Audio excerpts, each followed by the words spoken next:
이번에는 상대방이 소유하였거나 소유하고 있는 모든 부동산 거래 내역을 알아보기 위한 사실조회 신청서 작성 방법을 알아볼 텐데요. 영상을 끝까지 시청하시면 사실조회 신청이란 무엇인지, 사례를 통하여 어떠한 경우에 사실조회 신청을 할 수 있는지, 신청할 때 알아야 할 관련 규정은 무엇이 있는지 알아보고, 신청서는 어떻게 작성하는지 확인하여 신청서를 작성할 수 있습니다. 그리고 샘플과 함께 영상을 시청하시면 내용들을 더욱 쉽게 이해할 수 있습니다.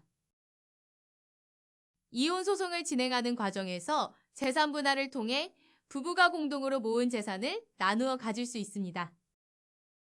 그래서 이혼 당사자들은 재산 분할을 위해 각자의 재산과 채무를 기재한 재산 내역표를 제출하는데요. 하지만 상대방이 제출한 재산 내역표에 내가 알고 있던 상대방의 부동산이 누락되어 있다면 재산을 은닉했다고 생각할 것입니다. 이렇게 상대방이 부동산을 재산 내역에서 은닉했다고 판단될 경우에는 국토교통부를 대상으로 사실조회 신청을 하여 상대방의 과거와 현재 부동산 내역을 파악할 수 있습니다. 그럼 이번 영상에서는 증거를 수집하기 위한 사실조회 신청 방법에 대하여 알아보도록 하겠습니다.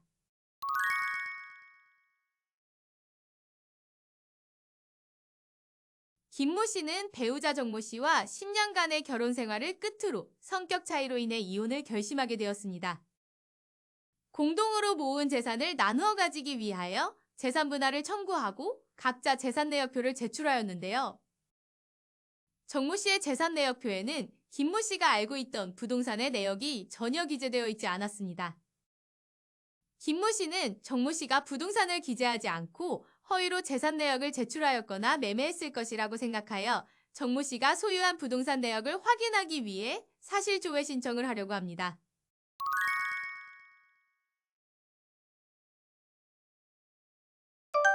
사실조회 신청이란 소송을 진행하면서 필요한 증거를 확보하기 위해 문서를 보관하는 기관에게 문서의 사본을 요청하는 방법입니다.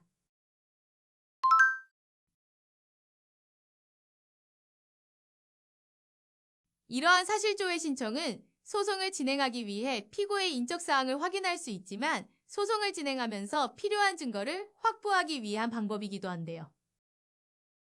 그래서 이번 사례와 같이 배우자와 이혼하는 경우에 사실조회 신청을 통하여 재산 분할의 대상이 되는 부동산이나 예금 보유 현황을 확인하거나 또는 상대방에게 손해배상액을 과다하게 청구받은 경우에도 사실조회를 신청하여 상대방의 피해 상황을 객관적으로 확인할 수 있습니다. 이러한 사실조회 신청을 하기 위해서는 내가 필요한 문서를 가지고 있는 기관을 정확히 특정해야 하며 기관을 제대로 특정하지 않았다면 필요한 문서를 회신받을 수 없습니다. 이와 같이 사실조회 신청은 소송 진행 중에 나의 주장을 입증할 수 있는 증거를 확보하기 위한 방법이므로 가급적 변론기 이리 전에 신속하게 신청해야 원활하게 소송을 진행할 수 있습니다.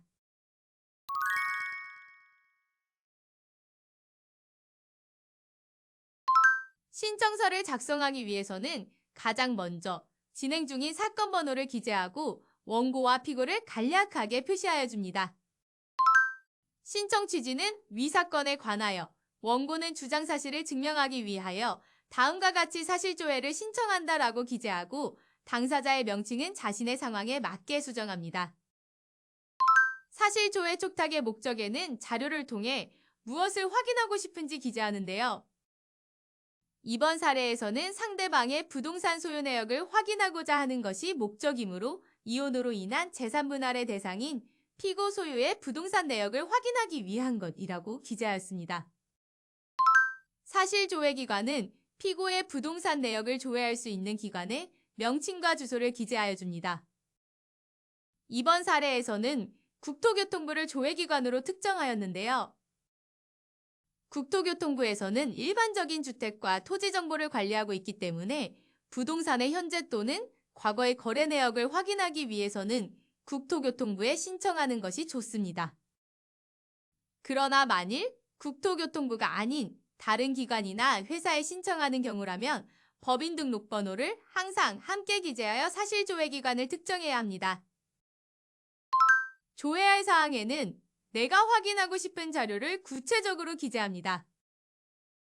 이때 조회 기간과 어떤 내역을 확인하고 싶은지 특정해야 합니다. 이번 사례에서는 피고가 원고와 결혼한 시점부터 현재까지 소유하였던 모든 부동산 내역을 확인하기 위한 것이므로 조회할 기간에 의한 모든 부동산 내역이라고 특정해 주었습니다. 모두 작성한 신청서는 사건이 진행 중인 법원에 제출합니다. 서류를 검토한 재판부가 사실조회 신청을 인용할 경우에는 해당 기관으로 신청서를 송부하여 사실조회를 촉탁하게 되는데요. 사실조회 촉탁서를 받은 기관에서는 특별한 사정이 없다면 해당 문서를 검토하여 법원으로 회신서를 송부합니다.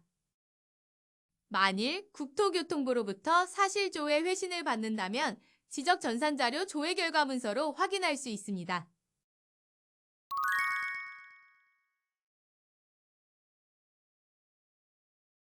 이번 영상에서는 상대방이 소유하였거나 소유하고 있는 모든 부동산 거래 내역을 알아보기 위한 사실조회 신청 방법에 대하여 알아보았는데요.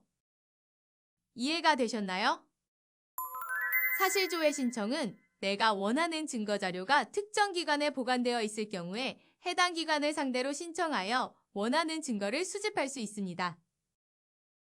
그러므로 사실조회 신청은 문서를 보관하고 있는 기관을 잘 파악하여 신청하는 것이 중요합니다. 그럼 여러분들도 각자 상황에 맞게 신청서를 작성해 보세요.